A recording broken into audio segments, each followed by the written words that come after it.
자, 그래서 오늘은 조선 후기 정치 마지막의 모습을 볼 거고, 우리가 오늘 세도 정치라는 걸 배울 거예요. 제목에서부터 보이죠? 세도 정치. 우리가 지난 시간에 잠깐 언급했어요. 요 사진 보여주면서 세도 정치가 시작되었다라고 말했죠. 모순적이게도 영조와 정조 가장 강력했던 왕 다음에 왕권이 엄청 약해지는 세도 정치가 시작되었다라고 하는데, 요 세도 정치가 어떤지, 무엇인지, 그리고 당시의 백성들의 삶이 어땠을지 우리 이거 프린트에 다 있는 자료거든요. 요거 먼저 한번 풀어보고 시작해 봅시다. 자료 1번과 2번 요거를 먼저 봅시다. 여러분 프린트에 있는 거 토대로 보세요. 자, 지금 왼쪽에는 우리가 순조, 헌종, 철종이라는 왕이 있고 각각의 외척 가문, 즉 왕비 가문이 어느 쪽에서 나왔는지가 써 있어요. 그리고 오른쪽에 있는 표는 정조에서 철종 시기까지 여기까지 당시에 가문별 고위직 관리를 얼마나 차지하고 있었는지 볼 수가 있죠. 자료 1과 2를 보면은 공통적으로 나타나는 게 보이죠? 안동 김씨. 그리고 안동 김씨가 일단 압도적인 비율을 차지하고 있고, 그 나머지 헌종 쪽에 있는 풍양조 씨. 이런 것도 지금 꽤 높은 비율을 차지하고 있어요. 지금 보니까 안동 김씨를 비롯한 특정 외척 가문 세력들이 고위직을 꽉 점령하고 있는 모습을 볼 수 있습니다. 그래서 우리가 여기는 특정 외척 가문이 방금 말한 내용이야. 고위직을 점령하고 정치 권력을 독점하고 있다. 자, 여러분 지금 봤어요. 그래서 우리가 여기에서 오늘 살펴볼 섀도우 정치라는 건 특정 외척 가문이 뭔가 정치의 권력을 장악하고 있는 형태구나 라고 추론을 해볼 수 있죠. 자, 그럼 중앙정계에서는 이런 모습이 보여지고 있다면 백성들은 이 세도 정치 시기에 어떻게 살았을지 좀 봅시다. 지금 보면은 여기 밑에서 두 번째 줄 보이죠? 세 번째 줄. 관리들은 뇌물에만 눈이 어두워져 있고 백성들은 세금을 무겁게 매기고 있고 나라는 망하기 직전이다. 즉 백성들은 힘든 삶을 살고 있습니다. 무거운 세금이 부과되고 있고요. 그리고 위에서는 관리들이 정치적 혼란. 나라는 잘 돌보지 않고 자기 이익만 챙기면서 정치적 혼란이 일어나고 있어서 힘든 삶을 살고 있다. 자, 요게 오늘 우리가 살펴볼 세도 정치 시기의 모습들이라는 거죠. 자, 그래서 우리가 아까 1번 문제에서 같이 살펴봤듯이 세도 정치란 뭐냐. 자, 여러분 여기서 말하는 세도 정치, 우리가 어떤 한자를 쓰냐면 세도는 권세 세자, 다스리다 도자, 즉 권세 있는 가문이 다스리는 정치를 세도 정치라고 합니다. 원래 정치라는 것은 왕을 중심으로 여러 지혜로운 신하들이 힘을 합쳐서 하는 건데 그렇게 진행되는 게 아니라 권세 있는 특정 가문들에 의해서 좌지우지 되고 있는 모습, 요게 세도 정치예요. 그래서 우리가 아까 우리 자료 1번에서 본 순조, 헌조, 철종 이 세 명의 왕 60여 년 동안 되게 어린 왕들, 요들은 되게 다들 어렸을 때 즉위를 합니다. 왕이 어리다 보니까 제대로 정치를 하지 못하고 그러면 원래 대신 누가 정치를 하냐? 엄마 쪽에서 해요.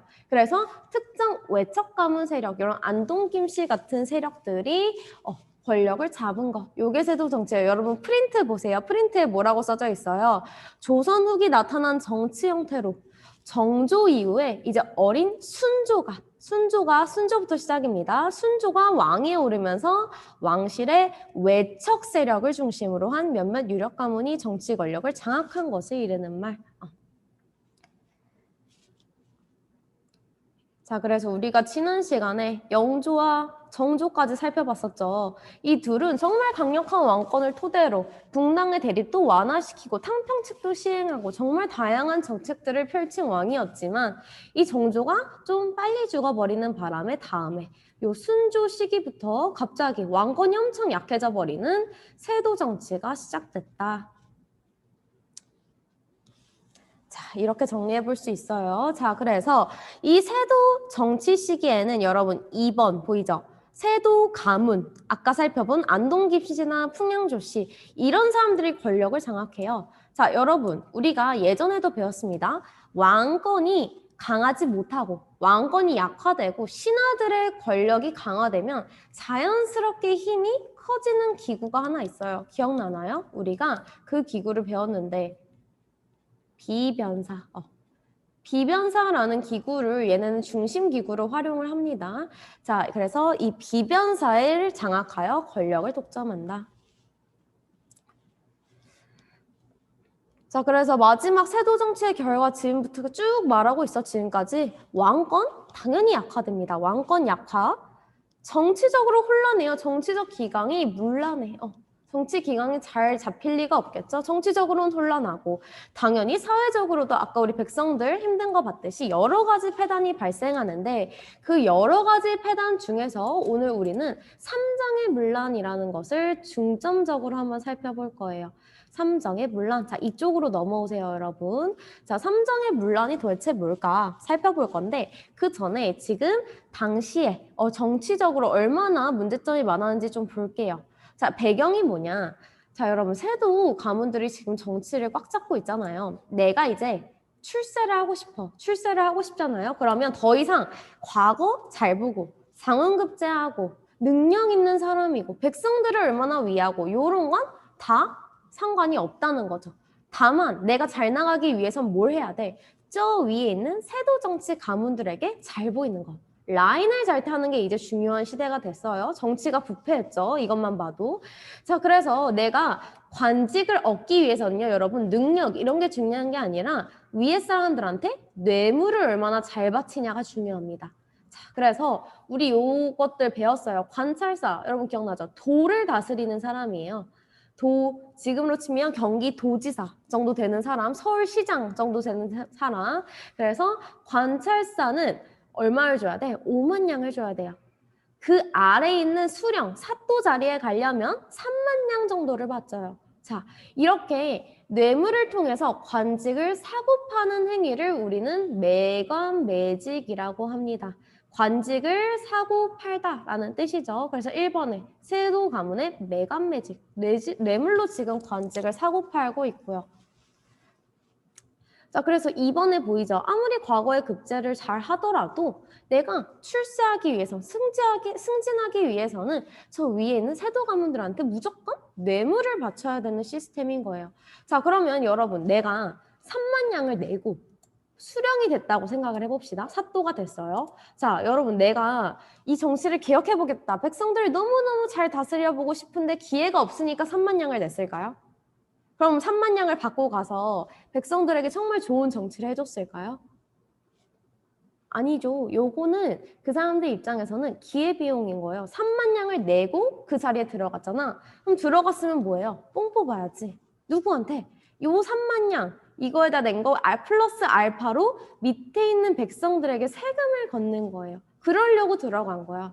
자, 그래서 지금 백성들에게 이런 거를 다 뜯어내기 위해서 이제부터 관리들은 어마어마한 세금을 걷기 시작합니다. 그래서 나타난 게 삼정의 문란이라는 내용이에요. 자, 여러분, 삼정의 문란 할 때 이 삼정이라는 건 뭐냐? 요거 세 개를 의미해요. 전정, 군정, 환정, 환국이라는 이름으로 더 많이 부릅니다. 자, 앞에 있는 두 개는 우리가 배웠어요. 우리가 조세제도 할 때 전세, 요거 땅에 내는 세금. 군포, 군역에 대해서 납부하는 세금 있죠. 직접 군대를 가거나 혹은 돈으로 내거나 할 때 그 군포. 그래서 우리가 이 군역에 관해서 앞에 균역법 배웠던 거 기억나요? 그 군포입니다. 자, 그리고 마지막 환국. 요게 새로운 건데 뭐냐. 원래는 좋은 거였어요. 자, 우리가 매번 농사가 잘 되는 건 아니잖아요. 백성들이 가끔 어느 해에는 먹을 게 없는 해도 있단 말이에요. 여러분, 보릿고개라는 말, 그게 보통 봄을 의미해요. 왜냐하면 가을에 추수를 하면은 봄에는 먹을 게 거의 다 떨어지거든요. 자, 그래서 봄에는 먹을 게 없는 농민들에게 곡식, 쌀을 빌려주고 가을에 추수할 때 갚도록 한 게 처음에 이 환곡이라는 제도입니다. 그래서 환곡은 갚을 때 정말 그 최소한의 유지비 같은 거를 감당하기 위해서 아주 작은 이자, 한 10% 되게 약간의 이자를 붙여서 받는 제도였어요. 자, 그런데 여러분 이 환곡이라는 제도가 점점 망가지기 시작합니다. 원래는 세금도 아닌데 뒤로 갈수록 조선 후기로 갈수록 세금처럼 사용이 돼요. 이 이자를 사람들이 점점 높이고요. 이제는 심지어 필요하지 않은 사람에게도 빌려주고 억지로. 자, 그래서 막 이자를 뜯어내고 이런 식으로 백성들이 제일 힘들어했던 것 중에 하나가 요 환곡이라는 겁니다. 그래서 우리가 삼정의 문란이라고 할 때는 전정, 군정, 환정 요 세 개를 합쳐서 삼정이라고 하는데 각각 어떻게 망가졌는지 얼마나 문란해졌길래 사람들이 힘들어했는지 좀 봅시다, 여러분. 처음 거 전정. 여러분 땅에 내는 세금이죠. 자, 원래 땅에 내는 세금은 다 정해져 있어요. 그런데 이게 조금 뒤로 가니까 사람들이 막 걷는 거야. 땅에 아무 세금이나 붙이는 거야. 자, 예를 들어 여러분 내가 원래 땅이 있어. 근데 그거 외에도 이상한 땅이 더 붙어 있어. 관리가 와서 야, 너 그 땅 가지고 있으니까 세금 내. 라고 한다던가.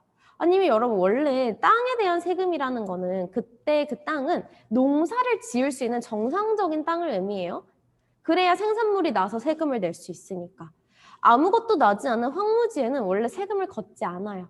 자, 그런데 어느 날 보니까 황무지가 내 그 땅 문서 대장에 올라가 있고 야, 이 황무지에 대해서도 너 세금 내 하는 식으로 나에게 자꾸 땅에 대한 세금을 추가해서 뜯어가는 거야. 자, 요런 게 첫 번째 전정의 문란.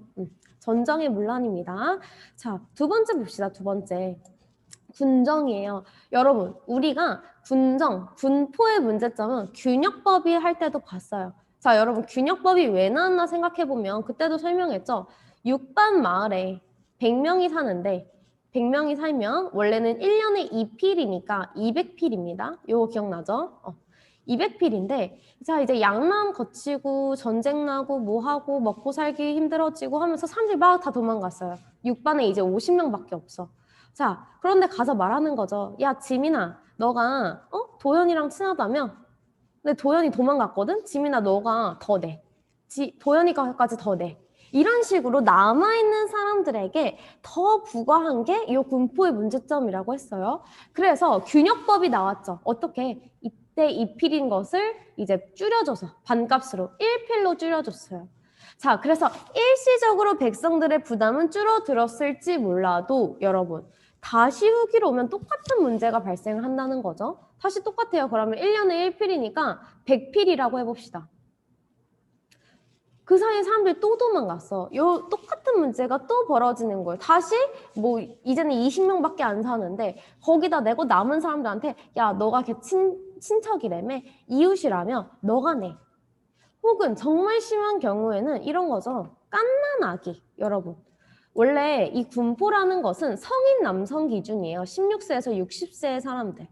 그런데 갓 태어난 갓난 애기한테도 얘도 성인 남성으로 쳐서 세금 더 내라고 한다던가. 이미 죽은 사람들. 너희 집에 죽은 사람? 야, 이 호족에는 살아있다고 나오는데 뭔 소리야? 그 사람 것까지 내라고 한다던가. 이런 식으로 남아있는 사람한테 다시 한번 결국에 이 군포를 더 과중하게 부과하는 두 번째 군정의 문란. 이게 군정의 문란이에요. 자, 그럼 마지막 봅시다. 마지막.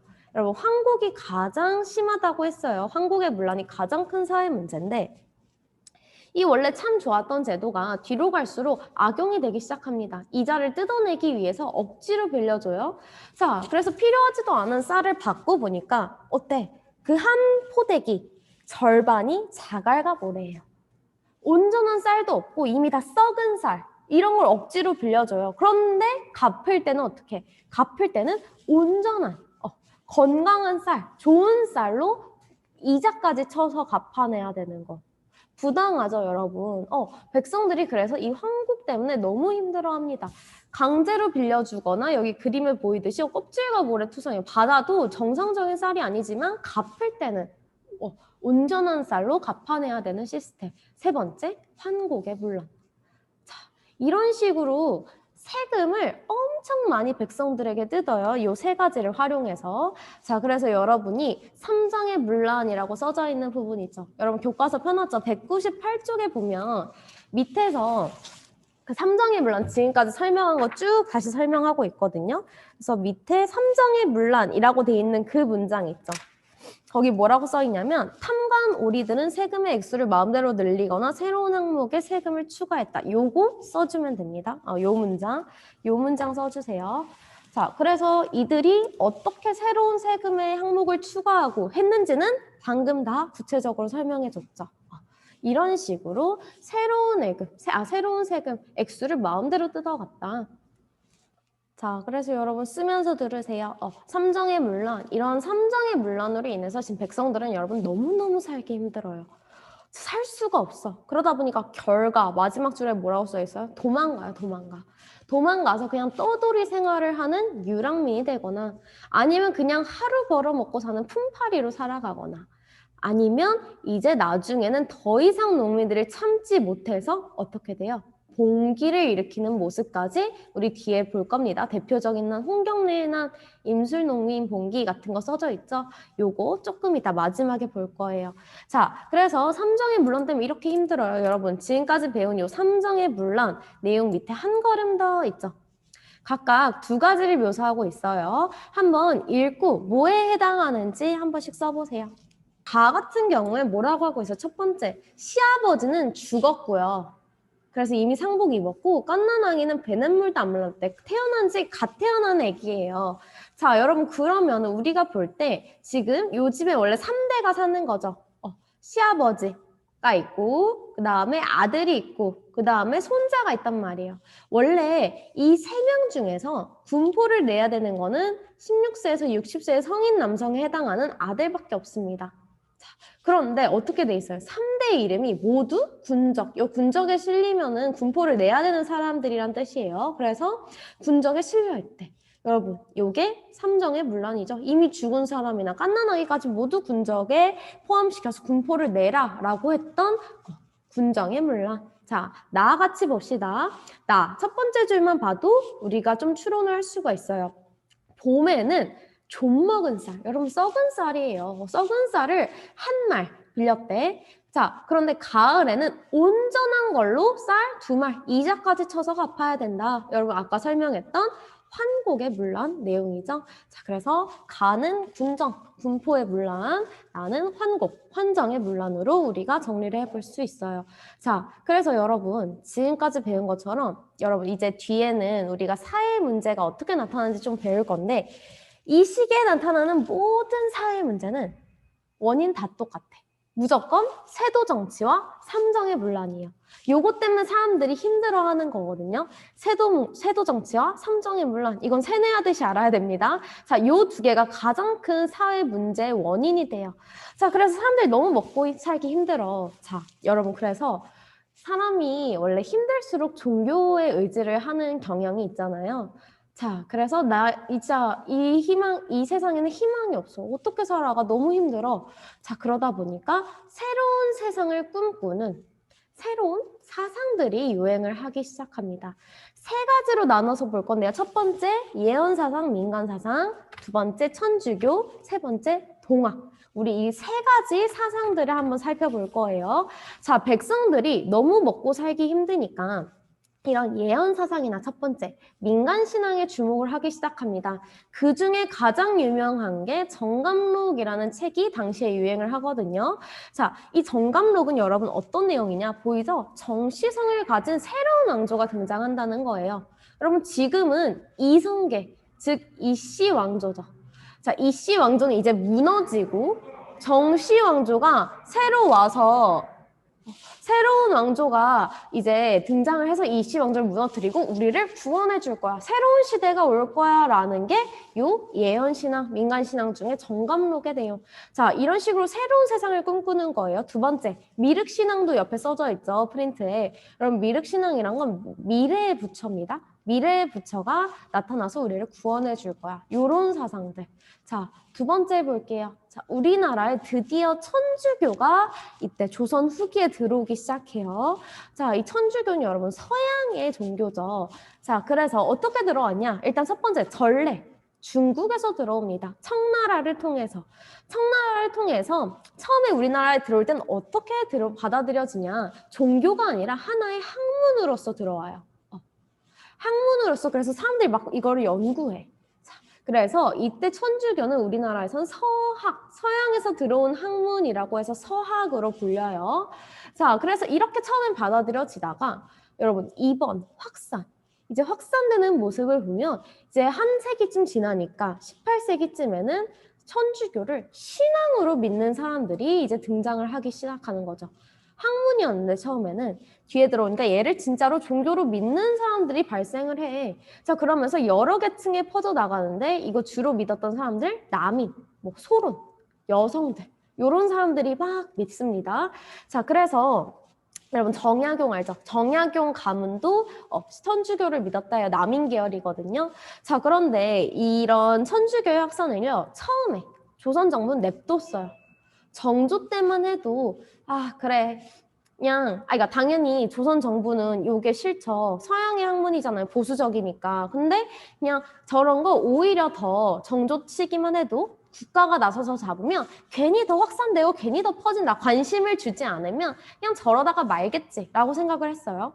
자, 그런데 시간이 지날수록 이제 점점 더 확산이 되는 거야. 그러고 여러분 박해 쪽에 있는 내용 볼래요? 이거의 교리의 문제점이 있어요. 첫 번째. 일단 천주교는 모든 사람들이 평등하다고 믿잖아요. 조선의 신분제 사회에 맞지 않죠? 평등하다고 믿는 교리. 그리고 두 번째, 이제 점점 심해지는 게 뭐냐면 사람들이 제사의식을 거부하는 거야. 제사를 안 드려 사람들이. 자, 조선에서는 이게 큰 문제입니다. 어떻게 유교의 나라에서 제사를 안 지낸다고? 저런 불효자라는 말로도 모자라요. 더 심한 욕. 그래서 국가에서 이제 더 이상 안 되겠다라고 해서 이 사람들, 천주교도들을 잡아다가 완전 숙청하는 사건, 박해하는 대규모 사건들이 몇 번 벌어지는데 그 중에 제일 유명한 게 거기 써져 있는 신유박해라는 사건. 그래서 이게 순조 때 일어난 거거든요. 이렇게 다양한, 근데 이것만 있었던 게 아니라 박해가 몇 번 있었어요. 그래서 정약용은 죽지 않았어도 정약용의 친척들, 동생들 다 죽습니다. 박해받아서. 그래서 천주교가 우리 이때부터 들어오기 시작한다는 거. 조선에서는. 자, 봅시다. 그리고 세 번째, 동학 마지막 볼 건데요. 자, 동학은 처음에 왜 나왔냐? 요 최재우라는 사람이 창시를 했어요. 왜 창시를 했냐면 아까 우리 천주교, 서학 기억나죠? 여러분 이 천주교에 대한 거부감은 조선 정부뿐만 아니라 그냥 조선의 되게 보수적인 유생들, 양반들이라면 이 서학에 대해 이미 거부감을 갖고 있어. 왜? 결정적으로 제사를 막 안 지낸다 그러잖아. 양반들은 이게 믿을 수 없는 일이에요. 그래서 이 서학 안 되겠다. 서학이 점점 퍼지는 거 안 되겠다 해서 대항에서 나온 게 여기 있네. 대항에서 나온 게 동학이라는 겁니다. 서학의 대항에서 나온 게 동학. 그래서 뭐 민간신앙, 유교, 불교, 도교 다 합쳐서 만들어요. 이 최재우라는 사람이. 여러분 이 동학은 누구를 중심으로 퍼져나가냐면 주로 농민들, 농촌 사회를 중심으로 퍼져나갑니다. 그래서 여러분 근현대사 가면 나오는 게 뭐예요? 동학 농민운동. 알죠? 이름은 들어봤죠? 그래서 이 동학은 농민들, 농촌을 중심으로 퍼져나가고 대표적인 교리라고 하면은 요 사상이 있습니다. 인내천. 사람은 곧 하늘이다.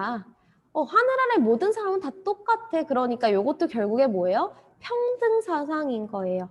자, 밑에 보이죠? 이 인내천 사상을 통해서 양반 중심의 신분 질서 부정하고 인간 존중, 평등 의식을 강조한다. 그래서 여러분 동학은 결국에 천주교에 대항하며 나오긴 했지만 교리면에서는 어느 정도 평등 의식을 내세운다는 점에서 비슷한 점이 많죠. 자, 그래서 여러분 지금까지 봤던 세 가지 사상, 예언, 민간신앙, 그리고 천주교, 동학. 여러분 사람들은 이 사상들의 영향을 받기 시작해요. 그래서 지금 여러분 먹고 살기 힘들잖아요. 세도 정치, 삼정의 문란. 이것 때문에 힘든 와중에 여러분 사람들이 이 수탈을 견딘 이유.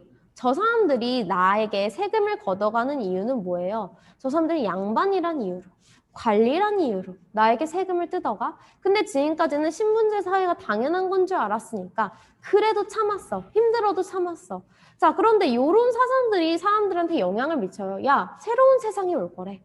아니면 야, 세상 알고 보니까 모든 사람들은 평등하대. 물론 요것만이 원인은 아니죠. 당연히 먹고 살기 힘든 게 더 큽니다. 그런데 요런 게 같이 영향을 끼치면서 이제 마지막에는 농민들이 폭발하는 현상, 이제 더 이상 참지 못하고 일어나요. 나 더 이상 못 참겠다. 그래서 조선 후기에는 전국 각지에서 봉기가 일어나는데 그중에 우린 제일 유명한 거 두 개만 봅니다. 홍경래의 난과 임술 농민 봉기. 자, 사람들이 먹고 살기 힘드니까 다 일어나는 거예요. 그래서 이런 농민의 저항은 모든 거는 다 똑같아요. 배경 혹은 원인이라는 거는 다 뭐겠어요? 일단 두 개죠. 삼정의 문란 그리고 세도 정치. 자, 다 이것 때문에 일어나는 거예요. 먹고 살기 힘들어서. 자, 그래서 원인은 일단 이거는 다 깔고 갑니다. 삼정의 문란, 세도 정치 때문에 힘들어서 일어나는 건 다 똑같은데 홍경래해난 여러분 이거 먼저 볼 건데 얘는 여기다 플러스로 추가되는 특징이 있어요. 요거 서북지방에 대한 차별. 이 얘기가 나오면 무조건 홍경래해난입니다. 여러분 이 사람이 평안도 사람이에요. 서북지방이라고 하면 우리나라 지도가 이렇게 있으면 서북, 동서 이쪽이죠. 이쪽. 북한 쪽에 평안도 그 함경도 이쪽을 우리가 서북지방이라고 하거든요. 그런데 우리가 이유는 정확히 모르지만 조선시대 훨씬 이전부터 옛날부터 요 서북지방의 사람들이 차별을 했어요. 그래서 서북지방 출신은 승진도 잘 안 시켜줘. 그리고 괜히 막 수근수근 내고 왕따시키고요. 여기에는 세금도 더 많이 걷어. 자, 요런 일들, 요런 차별들이 항상 있었단 말이에요. 그래서 이 홍경래의 같은 경우는 당연히 삼정의 물론 세도 정치 그리고 서북 지방에 대해서 위한 외차별에 하는 것까지 원인이 돼서 발생한 난이라는 거. 자, 여러분, 게다가 서북 지방, 특히 평안도 사람들 있잖아요. 중국이랑 붙어 있죠. 그래서 무역으로 인해서 진짜 돈 많은 지역이에요.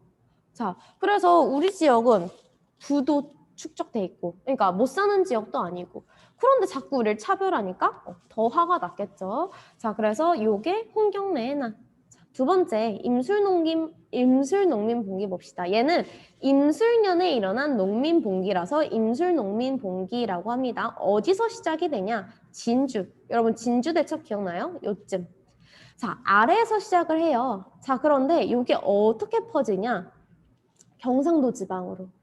나중에는 아예 전국으로 대규모 봉기, 가장 최대 봉기였던 게 요 임술농민봉기의 난이라는 거.